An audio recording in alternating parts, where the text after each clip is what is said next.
The clock is ticking for another government funding bill. Right now, Congress has less than 32 hours to vote on a spending bill to avoid a government shutdown by tomorrow night. Senate Republicans need at least 8 Democrats to get this measure approved.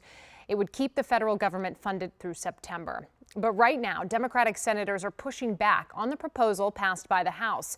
This afternoon, we have team coverage on what this could mean for all of us, especially those who live and work in the district. Our Leslie Moreno is on Capitol Hill with a look at the plea from D.C. students and parents.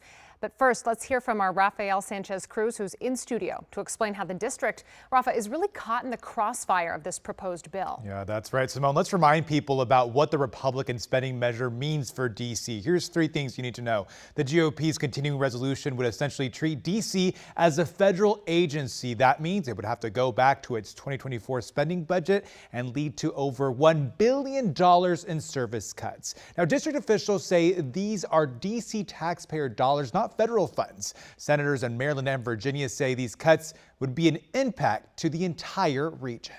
Tonight, D.C. is caught up in the middle of Congress's budget battle. I will not support this Republican House bill. Maryland Senator Chris Van Hollen is talking about the House spending bill that would force D.C. to make $1 billion in service cuts. It takes an incredibly gratuitous shot at the District of Columbia in just a mean-spirited way. D.C. officials say there's no way to make these cuts without gutting essential services like public education, public safety, and human services. Virginia Senator Tim Kaine says he sees these cuts as a regional issue. I also have hundreds of thousands of Virginians that work in D.C. that rely on Metro or the Metro bus system or rely on other amenities.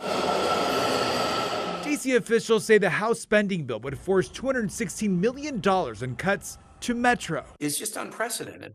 You're right, I'm a senator from Virginia, not D.C., but I think both Senator Warner and I and Senator Van Hollen and Alsobrooks, we ought to try to watch out for D.C. D.C. Councilmember Robert White says his budget battle could lead to a bigger fight. If this passes, D.C. is going to continue to be swept up in these federal fights. We can't have that for D.C. residents. Public safety is another one of those concerns. As we know, the DMV is a fluid region and law enforcement agencies across the area work together. Simone, there would be significant cuts to D.C. police, so now they're also keeping an eye on what this means for the safety of D.C., Maryland, and Virginia. All cards on the table, all options on the table here. Any changes are going to need to be approved by the House, which already complicates this very tenuous process that we're seeing play out. Rafa, keep us updated. Thank you.